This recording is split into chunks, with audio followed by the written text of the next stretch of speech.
স্বর্ণলেখনীতে শুভ দাশগুপ্ত। এসো হে বৈশাখ এসো এসো, তাপস নিঃশ্বাস বায়ে নুমুর সুরে দাও উড়ায়ে। অনেক দিন ঘুমিয়েছিলেন কবি। ঘুম ভাঙতে সহসা মনে এলো বাংলাদেশ। সবুজ মাঠ, গভীর সবুজ গাছ, কৃষ্ণচূড়ার লাল, রাধাচূড়ার হলুদ, পলাশ, রঙিন শিমুল, উদার গঙ্গা, পদ্মা, মেঘনা, রামধনুর আবেগ ছড়ানো মেঘ বর্ষার আকাশে। কবি চঞ্চল হয়ে পড়লেন। অস্থির পায়ে পায়চারি করতে করতে দাড়িতে হাত বোলালেন, মাথার চুলের ঢেউয়ে হাত বোলালেন। তারপর ঘোষণা করলেন, বাড়ি যাব, দেশে যাব।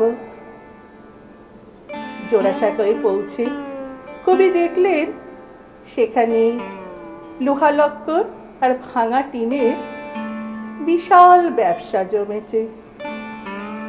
কুলি, মুটে মজুর ময়লা পোশাকে খৈনি খাচ্ছে, মালপত্তর ওঠাচ্ছে, নামাচ্ছে। ঝকঝকে ধুতি আর ফিনফিনে পাঞ্জাবি মেদবহুল ব্যবসায়ী পান পরাগের রং ছড়াচ্ছে রাস্তায়, দেওয়ালে। ভীষণ সংকীর্ণ রাস্তায় চিতপুরের ট্রাক অতিকায় সরীসৃপের মতো মানুষ গিলছে। কবির মুখে কোনো শব্দ নেই, সোজা শটান বোলপুর। সেখানে তখন বড়লোকের আদুরে ছেলেমেয়েরা মোহরার গান গাইছে বিশ্বভারতীর ক্যাম্পাসে। শাল, পলাশ, আমের বনে বিয়ারের শূন্য বোতল। গম্ভীর প্রধানমন্ত্রী গম্ভীরতর আচার্যের ভাষণ দেবেন কাল। চারদিকে কাঁটাতারের বেড়া, মেটাল ডিটেক্টর, পুলিশে পুলিশে 6 লাখ। বাইক টেস্ট হচ্ছে, তাতে গান বাজছে, দিও তোমার জগৎ সভায় এইটুকু মোর স্থান, আমি হেথায় থাকি শুধু গাইতে তোমার গান। এক দঙ্গল ছেলে মেয়ে হৈ হৈ করতে করতে কবির সামনে দিয়ে চলে গেল। কবি শুনতে পেলেন এরা সবাই কাল রাতে বোলপুরের ভিডিও হলে নীল ছবি দেখেছে চুটিয়ে।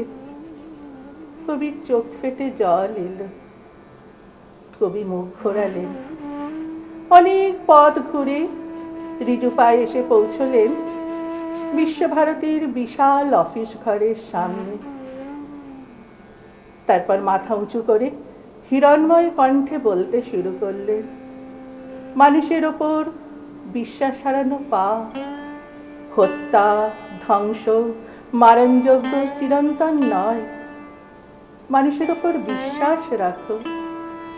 কবি গাইতে লাগলেন, এই আকাশে আমার মুক্তি আলোয় আলোয়, আমার মুক্তি ধুলায় ধুলায়, ঘাসে ঘাসে এই আকাশে